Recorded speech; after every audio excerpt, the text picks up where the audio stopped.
Hi, welcome to my channel. Today, we've got a story from r/surviving infidelity where Op's girlfriend cheated on him with his son. Before we start, if you have any personal stories of how you got out of a toxic relationship with your cheating wife or girlfriend that you want to share, feel free to email them to me. Let's get started. Original story. I was a young dad. I and my now late wife had my son before we were even 17. She sadly died suddenly at 22 not long after we got married, and I've been a single dad since. It's been tough, but I think up until this, I did my best. I haven't had time to have any relationships really up until I met her. I threw myself into being a dad and concentrating on my business. I'm not saying I've been a monk, just not had anything serious. Never anyone serious enough to introduce my son to. But just under 3 years ago, I met AJ. I wasn't expecting it, but before long I was head over heels. The first 6 months or so were more casual, but when we realized we loved each other we made it official. I was even planning to ask her to marry me next month on her 26th birthday. I was even going to ask my son to be my best man. I didn't introduce them at first due to not being sure how he'd take it, so we waited a while. But after they met last year, we've all hung out and everything was all good. Granted, this year they haven't seen each other much, due to lockdown and him being at uni, but I didn't think anything of that. I could see her much due to lockdown again. However, I've noticed as the past couple of weeks have gone on, she's been a bit quiet and moody.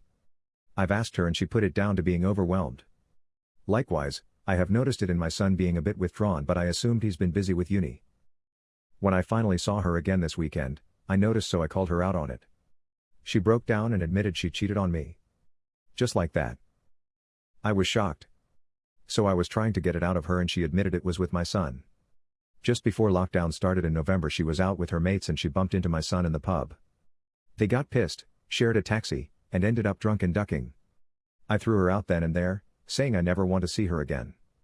She was begging me, pleading and making a scene and everything. I then asked my son to come over and I confronted him. He admitted it's true, it's a huge mistake, and is begging me to forgive him. I've told him he needs to stay at someone's house and don't want to look at him anymore. He's at my mom's. I haven't told her what he did, but she knows it's serious seeing as how close we have always been. She's been ringing me, sending me emails, texting me begging for another chance, and so has my son. I've picked up the stuff that she left here and left it in her front garden in a bin bag. I've even chucked her Christmas presents I've got her too, let her enjoy them early. I'm distraught. They're the two people I loved most in the world. I wanted to marry her, maybe have kids, spend my life with her. Likewise, he was more than my son, he was my best friend. I sacrificed so much for him, to give him an amazing life. And they've both stabbed me in the back in the worst way. I don't think I'll ever forgive them ever again. They're welcome to each other as far as I'm concerned. I feel so hurt. Update. So, I met up with AJ, my ex. I asked her the truth, what went on, and was there anything else going on previously? She was passionately saying no, it literally was a case of her having a drink with her mates and my son was in the pub and they got drunk together. When they were sharing a taxi, he admitted he liked her, made a pass, and that was it. She was saying things as she'd never do it normally, but because hadn't seen me for a little while and he reminded her of me so much that night, it just happened. I told her to stop blaming the booze or anyone else and she needs to own it, no one else. I also was honest with her, that she's the first person I've let in love since my ex-wife died, and I've been happier with her in the past 3 years than I was for years before that. I told her I was even going to propose to her. She broke down, telling me again how sorry she is and asking me for another chance and that she'll never forgive herself. I told her she needs to one day so she can learn from this, but that's it for us. I'm blocking her number, email, and I don't want any contact again, so I left. I feel much better for meeting her. As devastated as I am, I do feel like that's a bit of closure. Simply to see that I don't hate her, but pity her, through not being able to control her alcohol or keep it in her pants. It's cost her a relationship with someone she cares about and likely will affect her relationships for years to come.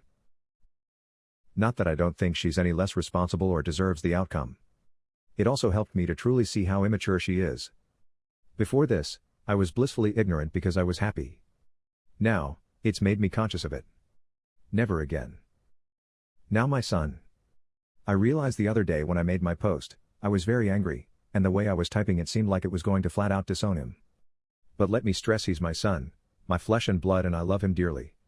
He's also my wife's son and I could never just get rid of him for her. But he has let me down and hurt me massively, and I have lost not just all respect but trust in him. So I met him also and heard his side of the story.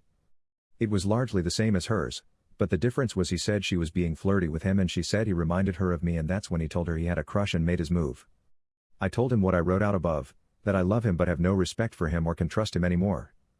I told him also about my plans, that I was going to propose to her and even have him as my best man. He was gutted, just silent, and started crying. I told him we need to have no contact for a while, he needs to get a job and not work with me at weekends as he does at the moment, and we need to talk to my folks to see if he can stay with them for a bit.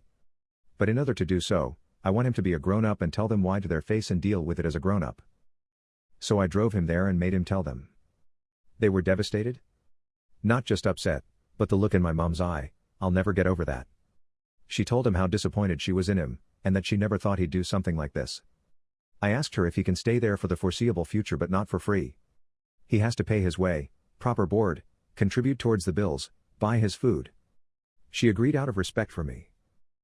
I also sat him down and shown him that I'd transferred over a large amount of money and explained that was the money I was saving for AJ's engagement ring, but seeing as what's happened, I want him to have that as a reminder and to use it to pay his grandparents' rent if no else. He was stunned at that, trying to give it to me back. I told him if he does that, we are done. We've agreed on no contact at least until Christmas, and then we all, me, him, my folks, could spend Christmas together. I've been largely reflecting the past few days. Mainly on me and why I went for AJ in the first place. I was extremely flattered when she asked me out, even though I'd never normally considered anyone that young. But in hindsight, she was the same age as my wife when she died, same ethnicity, mixed race, and also even did the same sort of job. So I guess I went for it because she was like my late wife. Which honestly, makes me sad. I know I can't blame anyone else for that. But it makes me realize also that she, AJ, was only my second ever serious relationship in my life. Like, imagine that, a 37-year-old guy having those little relationships that a girl 5 years older than my son is a huge chunk of my relationship experience. It also makes me miss my wife, massively. I've been just having a bit of me time the past few days, having an Alan Partridge marathon. That was mine and my wife's favorite thing to watch together. It helps me feel close to her when I'm down. I'm seeing if I can get in touch with the old therapist I was seeing after my wife died and make an appointment with him. I might see if he can take my son on too. A few people have pointed out we might not be able to see the same therapist due to a conflict of interest. I didn't think of that, so maybe I'll get a recommendation off him for someone else suitable, thank you. I need to work on myself before I ever date again. I think I have too many issues to be a good partner at the moment. And when I do, I'm not dating anyone her age again.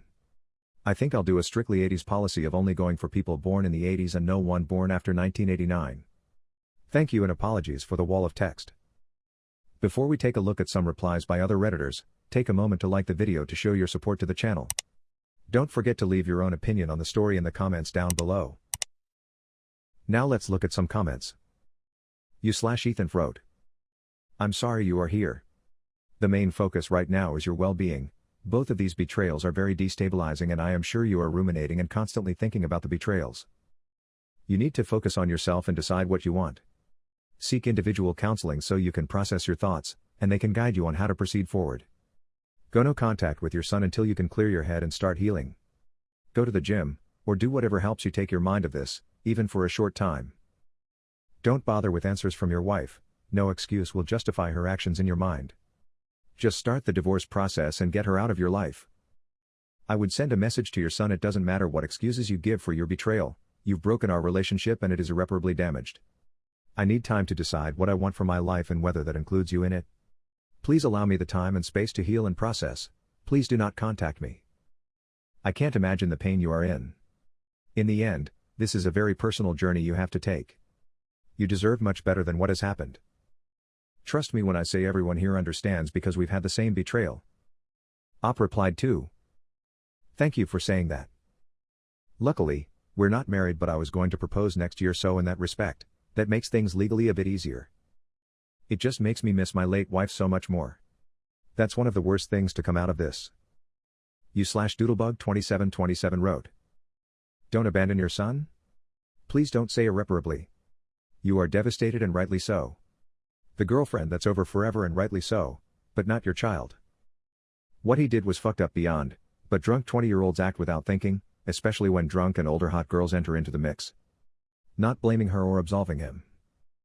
Tell him how to hurt you are and take all the space you need, but don't say rash things to regret later. You are his father, and he still needs you, and you need him. I'm sorry you're going through such a terrible time. Op replied to you/doodlebug2727 and wrote.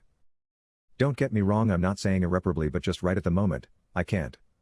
I know I could say or do something I regret, and as angry as I am at him, he is still my son/my wife's son and I do love him. You/Mockingbird82 wrote. I commented on your other post and look, I did say something about the age disparity, but I never thought she didn't like you. I think she did. Sometimes the younger ladies will go for someone outside their age range because that person offers security and stability. That being said, she wasn't ready to settle down with anybody if she cannot control herself when she goes out drinking, especially when she's around someone who should be as off limits as your son was. And I want to add here that even most young, wild people know better than to sleep with a friend or relative of their current fling. This lady wasn't just immature, she lacked serious boundaries and respect. She is bad news for anyone in a relationship. You are right to end things with her permanently.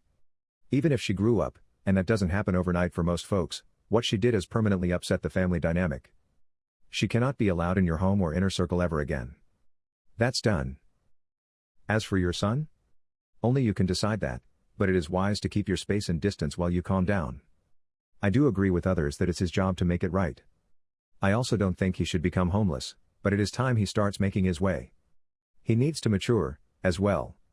One major life lesson he is about to learn is not to bite the hand that feeds him, much less betray someone you're supposed to love. If you do forgive him, don't let him stay with you for free. I would tell him it's time he starts saving for his place.